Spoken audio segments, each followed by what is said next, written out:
पुरानी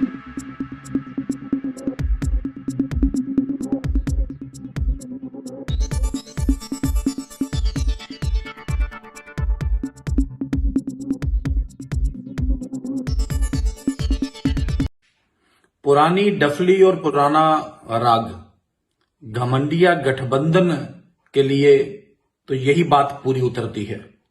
मुंबई में भारत जोड़ो यात्रा में डॉक्टर फारूक अब्दुल्ला एक बार फिर अपनी बेबसी और बेकसी बताते हुए इलेक्ट्रॉनिक वोटिंग मशीनों पर सवालिया निशान खड़े करते हुए दिखाई दिए हैं। ध्यान रहे कि इस देश के बल्कि दुनिया के टेक्नोक्रेट्स ने और इस देश की सुप्रीम कोर्ट ने भी ईवीएम पे खड़े किए जाने वाले सवालों को एक नहीं कई बार खारिज किया है। वहीं दूसरी तौर महबूबा मुफ्ती भी कभी संविधान बचाओ और कभी पुलवामा हमलों पे सवालिया निशान खड़ी कर रही हैं।